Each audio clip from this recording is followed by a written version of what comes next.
జగిత్యాల నియోజకవర్గంలో మాత్రం ఏదైతుందో రాష్ట్రం మొత్తం స్వేచ్ఛ వచ్చింది. కానీ జగిత్యాలలో మాత్రం ఏదైతుందో ఇంకా అదే బీఆర్ఎస్ ప్రభుత్వ పాలనలో పోలీస్ అధికార యంత్రాంగం ఏ విధమైనటువంటి ఒక కాంగ్రెస్ కార్యకర్తల మీద దౌర్జన్యాలకు పాల్పడ్డదో, ఈ విధంగా తప్పుడు కేసులు నమోదు చేసి ఒత్తిళ్లు గురి చేయడం జరిగిందో ఇంకా అదే కొనసాగుతున్నట్టు కనబడుతుంది.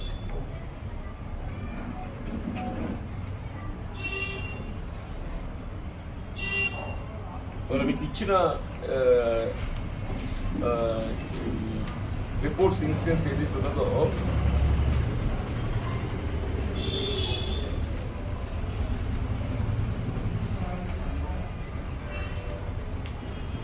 అప్పుడు 2023లో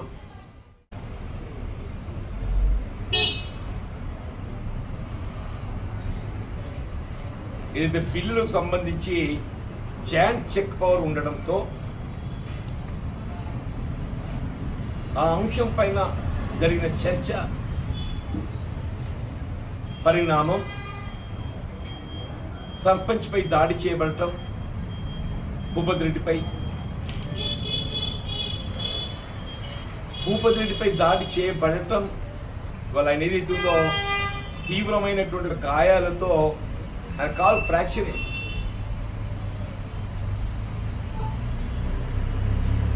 అంటే వాస్తవంగా ఏదైతుందో దాడి జరిగింది భూపతి రెడ్డిపై అన్న, కానీ కేసు నమోదు చేయబడి 307లో అటెంప్ట్ మర్డర్ రేవంత్ రెడ్డి అని చెప్పి భూపతి రెడ్డి కొడుకు అతన్ని ఏదైతున్నదో అరెస్ట్ చేసి మరి జ్యుడిషియల్ కస్టడీ జైలు పాలు చేయడం. Of course it was BRS government. Of course it was BRS government. అప్పుడు బీఆర్ఎస్ ప్రభుత్వం ఉండే కాబట్టి ఏదైతున్నదో కాంగ్రెస్ కార్యకర్తలపై పోలీసు దౌర్జన్యం చేయబడ్డది. అప్పుడు రాష్ట్రంలో బీఆర్ఎస్ ప్రభుత్వం ఉండడంతో ఏదైతుందో కాంగ్రెస్ కార్యకర్తలపై దౌర్జన్యం చేయడం జరిగింది.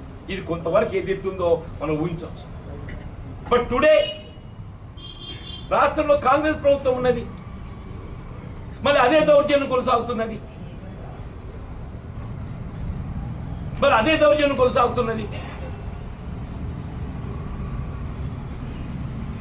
What exactly day before evening ఈ ఏదైతుందో సిఐ గారితో మాట్లాడా, ఎస్ఐ గారితో మాట్లాడా, డిఎస్పీ గారితో మాట్లాడా. మాకు చూడండి సార్ పరిస్థితి ఏదైతుందో, ఇక్కడ ఫిర్యాదులు కౌంటర్ ఫిర్యాదులు వస్తున్నాయి, మీరు స్వయంగా విచారణ చేయండి, వాస్తవం ఎట్లుంటుందో జ్యుడిషియల్స్గా నిర్ణయం తీసుకోండి అని చెప్పని personally appeal to the CI, SI, DSP అని. అంటే నాకు చట్టం పట్ల గౌరవం ఉన్నది. నాకు బిసైడ్స్ పాలిటీషియన్ ప్రజా జీవితంలో కొనసాగడంతో పాటు ఒక న్యాయవాదిని కాబట్టి నాకు చట్టం పట్ల గౌరవం. నేను రేవంత్ రెడ్డి గారిని ఏదైతున్నదో జరిగిన సంఘటన యథావిధిగా ఏదైతే పోయి ఫిర్యాదు చేయి బాబు. జరిగిన సంఘటన ఏదైతుందో త్రినాశనం పెట్టబడది పొజిషన్లో ఒక బాధ్యతతో గల పౌరుణ్ణి ఏదైతుందో ఒక కాంగ్రెస్ నాయకుడిగా ఫీల్ అవుతున్నాయి. ఒక కాంగ్రెస్ నాయకుడికి ఏదైతే కాంగ్రెస్ కార్యకర్తలు హింసించబడుతున్నారు, దౌర్జన్యానికి బాధితులవుతున్నారు. వాళ్ళ రక్షణ ఏదైతుందో న్యాయ విచారణ చేయండి, జ్యుడిషియస్గా ఎంక్వైరీ చేయండి అని చెప్పి అడిగితే మరి చెప్పుకొని పోతే ఏదేదో పట్టుకపోయి జైలు వారెత్తారే.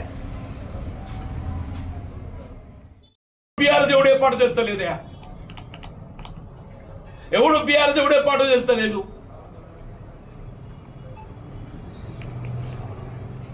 ఇప్పుడు కాంగ్రెస్ మాకు మేమే శల్య పరీక్ష చేసిన పరిస్థితి వచ్చిందా? కాంగ్రెస్ పార్టీ మాకు మేమే శల్య పరీక్ష చేసిన పరిస్థితి వచ్చిందని చెప్పంటున్నా. ఎవడు ఏ పార్టీ?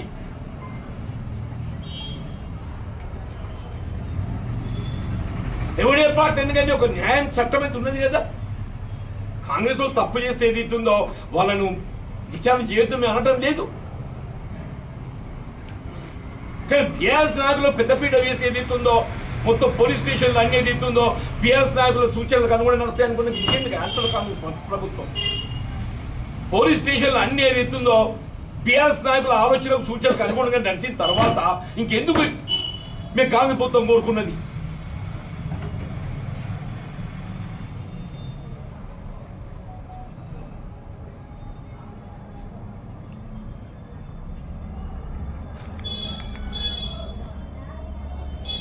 రికార్డు తీసి ఇప్పుడు అవి అన్ని బయటకు వచ్చినాయి. గత 23 సంఘటన ఏదైతే 307 పెట్టి రేవంత్ రెడ్డి జైల్లో పెట్టిండు అన్నాడు. పాప వాడు ఇంత కక్షపూరితంగా అంటే యువకుడు ఇంజనీరింగ్ చేసిండో అనేదో కాంగ్రెస్ పార్టీ నాకు అనుచరుడుగా కాంగ్రెస్ పార్టీకి క్రమశిక్షణ గల కార్యకర్తలు పనిచేద్దాం అనుకుంటే ఆనాడు బీఆర్ఎస్ ప్రభుత్వం పెట్టిండ్రు. చేయని నేరానికి నేను ఎవిడెన్స్ ఇస్తున్నా, నేను ఎవిడెన్స్ ఇస్తున్నా. ఎవరైతే కేసు పెట్టినో ఆయన ఏదైతుందో నేనే నేరం చేసిన, నేను బండబట్టి కొట్టినా, వీళ్ళు ఆరు కూడా బండబట్టి కొట్టినా అని చెప్పాను. ఇప్పుడు ఇద్దరు బండబట్టి కొట్టుకుంటారు, కట్టలు బట్టి కొట్టుకుంటారు. కానీ అంటే మనం ఘటనలు చూస్తుంటే కట్టలు బట్టి కొట్టుకుంటారు ఇద్దరు. వాళ్ళ కేసు ఇప్పిండు కానీ వాడో బండతను కొట్టిండు, వీడో బండతను కొట్టిండు అంటే ఏమన్నట్ట. కేసులు ఇద్దరి మీద పెట్టిన ఏంటంటే ఇద్దరు కేసులు ఒకరి బండతను కొట్టిండు, ఇంకోని బండతను కొట్టి ఒకటి ఏది ఇస్తుందో నిజమే బండతను కొట్టినా అని చెప్పి నేను అంగీకరించి 10,000 జుర్మానా కట్టినా. ఇవాళ ఏది ఇస్తుందో మీకు ఎవరైతే తొందర మల్లేశం అనే వాడు ఏది ఇస్తుందో 100 ఫోన్ చేసి మీకు ఇన్ఫర్మేషన్ ఇస్తే వాళ్ళు విచారించకుండా వాళ్ళు అక్యూజ్ పెడతావే, నేరస్తులు చేస్తావే, తిరుపతి రెడ్డి నేరస్తుని చేస్తావే. రేవంత్ రెడ్డి ప్రాణ రక్షణ కొరకు ఏదైతే వాడు పోరాటం చేస్తుంటే వాని వాళ్ళ నువ్వు నీ రక్షణ కోరి వచ్చిండు స్టేషన్, పోలీస్ స్టేషన్ నీ రక్షణ కోరి వచ్చిండు, నాకు న్యాయం చేయమని చెప్పాను.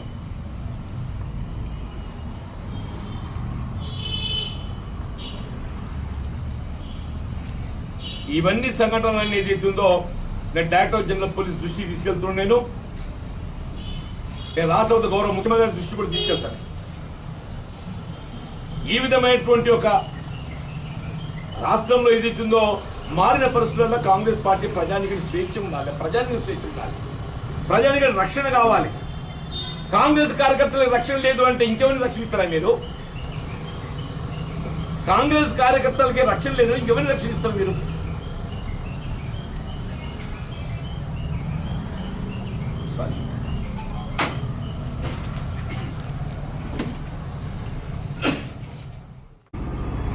అంటే రాష్ట్రంలో కాంగ్రెస్ ప్రభుత్వం కోరుకున్నది ఇందుకేనా అంటున్నా నేను. రాష్ట్రంలో కాంగ్రెస్ ప్రభుత్వం కోరుకున్నది ఇందుకేనా అంటున్నా నేను. ఇక్కడ ఒక స్వేచ్ఛాయుత వాతావరణం ఏర్పాటు కాబడుతుంది. బీఆర్ఎస్ దౌర్జన్యాలు ఏదైతుందో అరికట్టబడతాయి, బీఆర్ఎస్ దౌర్జన్యాలు అరికట్టబడతాయి. ఏదైతే వాడు బండవాడి కొట్టిండే, వీడు బండవాడి కొట్టిండే చెప్పి ఒకటి 324, ఒకటి 307 వాళ్ళు పెట్టిన కేసులో ఏదైతే ఇద్దరు బండవాడే కొట్టిందని చెప్పాను. ఒకటి 307, ఒకటి 324. జరిగిన సంఘటన పబ్లిక్ ప్లేస్, గ్రామ పంచాయతీ ఆవరణ. దాని సంఘటన గ్రామ పంచాయతీ ఆవరణ. దాని సంఘటన ఆనాడు ఏదైతే గ్రామ పంచాయతీ ఆవరణ. గ్రామ పంచాయతీ ఆవరణలో almost it was meeting. It was a meeting, or not almost, it was a meeting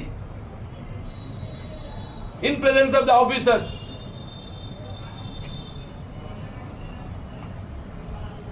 రెండు వాళ్ళ కేసులు పెట్టిరు, వాడు బండతను కొట్టినారు, వీడు బండతను కొట్టినారు. ఒకరు 307, ఇంకోటి 324.